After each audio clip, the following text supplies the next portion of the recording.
what's going on? Welcome to Move Fast Lift Heavy podcast. This is Joe Roscoe, co-host of Move Fast Lift Heavy podcast. Usually our other co-host is joining me by my side, but he's just behind me here over my shoulder. I am Chris Harris. We have the whole MFLH team with us. Whoa!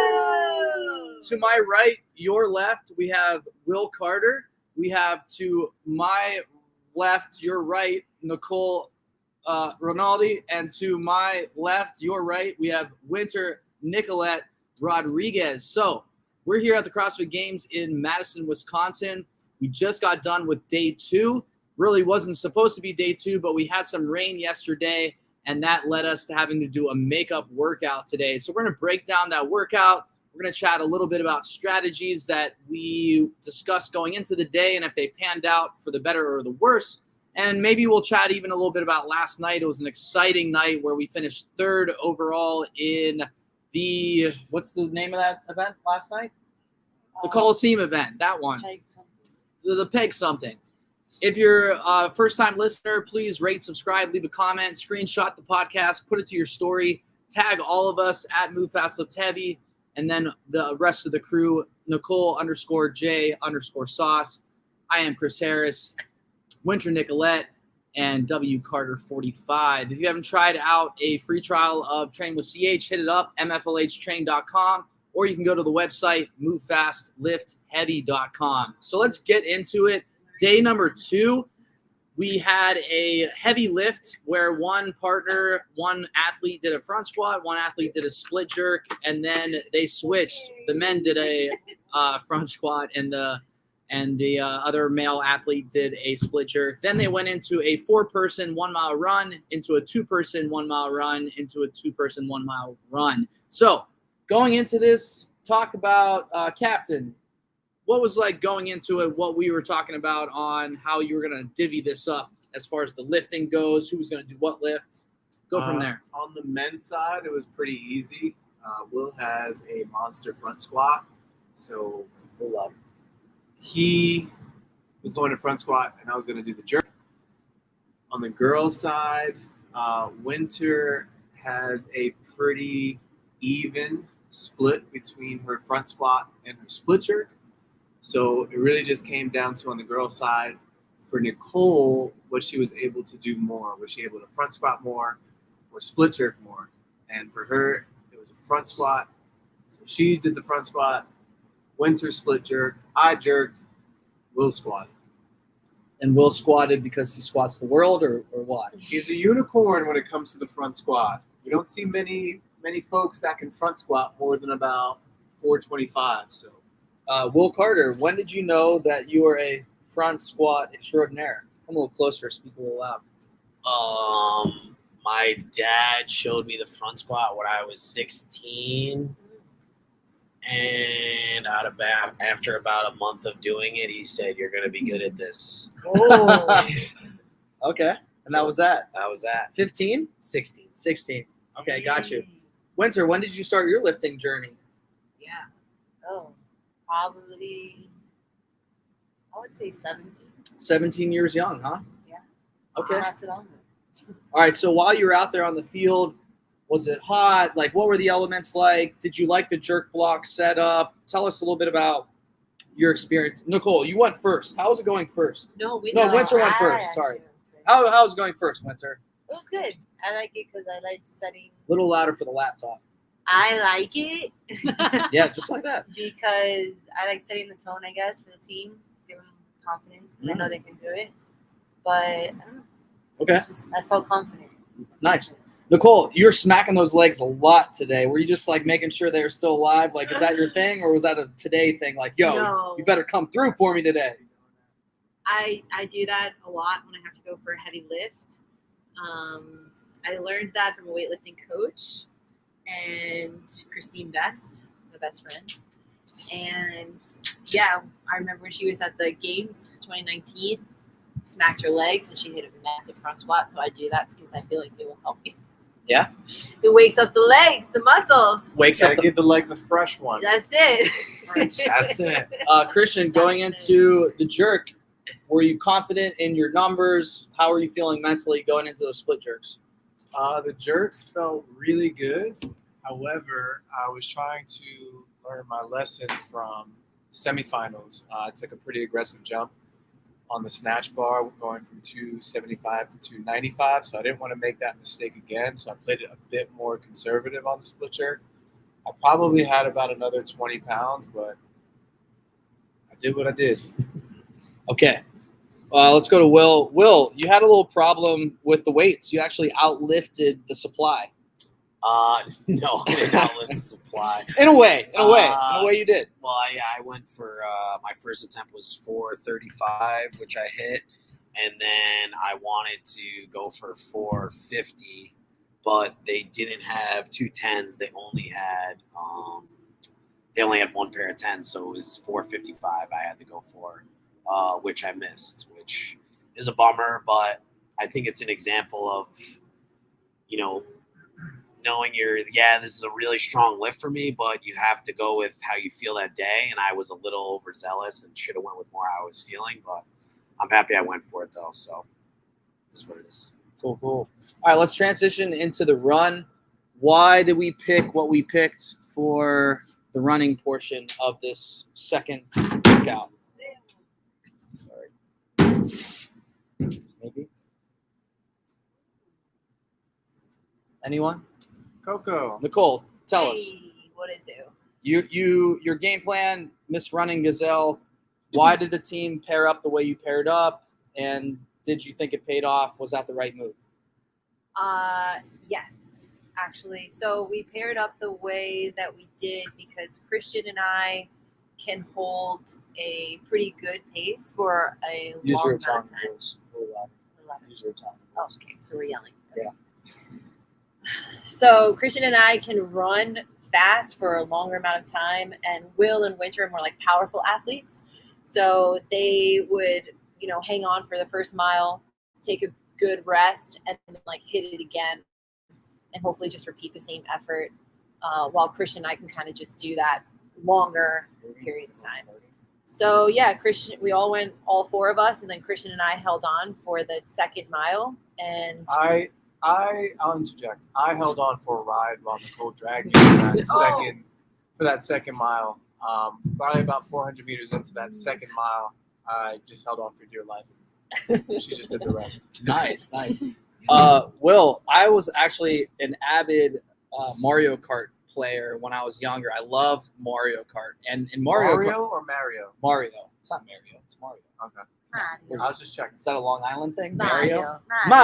Okay. Yeah, It's a me. So anyways, let's go. It's Mario Kart. So Mario Kart, you get those little things sometimes, the booster, and then stuff Mushrooms, yeah.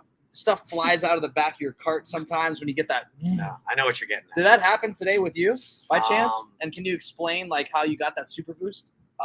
Yeah. So I mean, I was pushing pretty hard, and when the body's it tends to happen to me when I don't know, I eat a lot. So just when the body gets super tired, I just start farting, and Winter was right next to me, and I was just kind of tooting along there, and gave me a little boost, I think. But yeah, I was pushing real hard. So the body just kind of is clinching's not possible anymore. I didn't want to try and clinch. I was just trying to go as fast as I could, and I was pushing my body to the limit. And sometimes you toot a little bit. So Mario Kart's a good way to look at it. Oh, another Mario. All right, let's do a poll. Comment: is it Mario or Mario? If it's Mario, just spell it the way it is because that's how you say it. If it's Mario, just spell it incorrectly because that's the incorrect way. Mary-O. Okay, so Thank you, Elizabeth. here's a question from Reginald Jackson. Hey, Christian, did the blocks being so low affect what you chose to lift? Seems like a front squat. Yeah, that was a good question. Thanks, Reginald. It was low, but not that low. It wasn't too bad. You did do a little pop-up, as if you had come up from a squat clean. Yeah, because they are on the lower side. When I front squat, my pinkies come out. So I kind of got into there in my more front squat rack and then gave it the pop-up like I'm doing a clean and jerk. Yeah. Readjusted the grip. Anything about day 2 that we want to cover before maybe we just highlight that awesome moment last night in the Coliseum? Anything else on day 2? The open ceremony was. Oh yeah, was really, tell us about that, Nicole. It was actually really nice. It was cool to walk out, USA, we had Mal O'Brien right in front of us, and walking out and seeing all those people in the North Park was really amazing. And then standing there and doing, the national anthem. Yeah, it was a live crowd. Definitely Yeah, it goosebumps, was- chills. for Yeah, sure. it felt real. It felt more like that was the first day than yesterday did, like as a whole. Like it was just like now the competition is starting, and it was a really great way to start the day. So it was long. It was a long morning, but it was well worth it. It was beautiful. Winter, what did you think about walking out with Team USA? Big deal? Not a big deal? It was a big deal for me. It's a big deal? It was so surreal. It was awesome. Yeah? In what way? Surreal in what way? I just saw something like out there on the field, watching it on TV before, but now you're actually in it. Yeah. With these gems, so it's cool. Cool, I cool. enjoyed it. All right, let's transition just real quick. Last night at the Coliseum, you all took third place in the parallel dip, burpee worm, pegboard event. Did you have that confidence going into the event that you were going to do that well, or what did you guys feel going into that event? I'll start. Pegboards, burpees, I mean, that's all stuff that we've done a ton of work with. So knowing that we only had to do 3 reps on the men's side, 2 on the women's side, pretty confident about that. However, after the first event, I had a little bit of like, are we really in 26th place right now? You know what I mean? So I definitely wanted to go out and kind of make a statement in that workout. I think we did. Ladies, I talked to you actually about it yesterday. If you want to pop over to another video on our YouTube, we broke down this event with the 2 ladies yesterday on day 1. I got to talk to you a little bit. It was like a wheelhouse workout for you all. Like Christian said, you felt prepared, yeah? Yes, very prepared. So we always have an argument in training of like, should we be doing the same amount of pegboards as the guys? Like when you're at a competition, usually it's like 3 pegboards for the guys, 2 for the ladies. And, we go back and forth, and then eventually we end up always doing what the guys do, just because me and Winter, no, fine, we're going to beat you guys anyway. So give it to us. All right. I like that So, story. That was good. That's a cool story. Before I hop over to Will about his one training story, any other like inside training stories, scoops that are like only you guys know? Maybe trash talking or jokes or Oh, yeah. bust it. Let's do this song. Let's do like a hot seat. Let's do a hot seat. Oh. What's like the top 10 or top 5 songs that you guys are all like, if you need to get lit, what songs are you putting on? Dreams and Nightmares for sure. Yes. That's one. That one. What about you? Oh, Will has What's like a that one you put playlist. on? That's It's like a It's heavy like a metal. playlist, There's a but playlist. it always starts with that one. I Prevail and I Feel Something. Yeah, Millennium. Feel Something Feel with something. Millennium, I Prevail. Ooh, It's that heavy. song is lit. Any other songs? I love disco music. Oh, Oh, yeah, music, disco, that disco. shit hits. Yo, Oh, that God. hits. Oh, Bro, You guys want to God. come down and PR your snatch? You What better about, come when I'm what lifting about and that there's Jack Harlow, Big disco Sean? music. Yes, Ooh. way out. Way out. That one. Best Way Out. friends. Best friends, and I want to see some ass. I want to see some ass. Yes. All right, we got a question before I want Will to do a little cool highlight story about the Coliseum. But question came in from Alex. I'm gonna say Takas. Takax. What do you think? Takax. Wow. What do you think? I think the C is silent. Alex, send us another comment about like phonetically how you say your name. Please. But anyways, Alex asks, does the programming feel uniquely different with Boz taking over? Oh, what do we think? Well, it's hard to answer that because We haven't had the full picture yet, Yeah. Mm. but there obviously has been some new elements introduced. I mean, I think everything that we did on day 1 was pretty interesting. I think it's things we haven't seen before, like the combination of movements, using the bicycle in an event with other movements, as well as the parallel bars. I mean, stuff on the individual side is insane, the stuff that they were doing from a gymnastics standpoint. So I think it's been really cool so far. Nice. All right, I want to wrap up this interview here. Will, you told me a cool little story in the hotel about just what it meant to compete in the Coliseum, walking out on the floor, being out on the floor. Tell us about that story within your gym and your brother witnessing that story. Yeah, just like last night was the first time I've ever been in the Coliseum, period. So just like and it being my first workout there and first time going in there, it was a pretty amazing feeling. And then to finish for that workout too, knowing that was a workout that was a hard one to finish. I really wanted us to finish that workout and pull through. And like the story, I remember like when the clean ladder came out, the speed clean ladder came out, like almost like it was either like 4 years ago. Yeah, 4 or 5 years ago. I remember like setting that up, all the bars in my brother's gym, and putting like a box at the end so I could jump up onto that little stage that's at the Coliseum. And my brother being like, "Why are you practicing that? You're not going to the CrossFit Games anytime soon." Yeah, it was like 4 years ago. But I remember like I want to finish this workout so we can jump on that little platform on that stage. And we did. And we did. Yeah. So we were one of 3 teams to finish that workout. So that was an amazing feeling. And the fact that we were the only one on our heat up there was just like, it was amazing. Cool. Winter, what are you looking forward to tomorrow? One thing. Ooh. I kind of want a clean ladder. Clean ladder. Oh. You want a clean ladder. All right. Word. Christian, back there. Yo. In the back. What are you looking forward to tomorrow?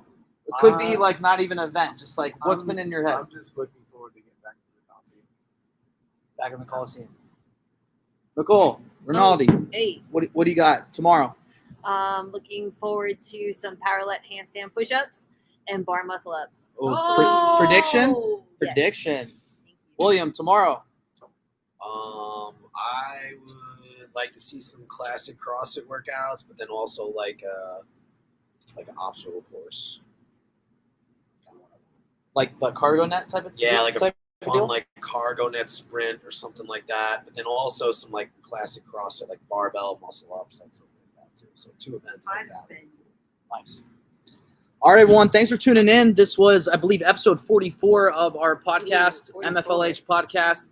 I'm Joe Roscoe, live here with the team here in Madison, Wisconsin. Wrapped up day 2. Day 3 coming at you tomorrow on Friday. The weekend is approaching. Whoa. Lots of action to be had. Again, check out movefastliftheavy.com if you want to train with us, if you want to rep with us. Until next time, later. Thank you, guys. Thank you.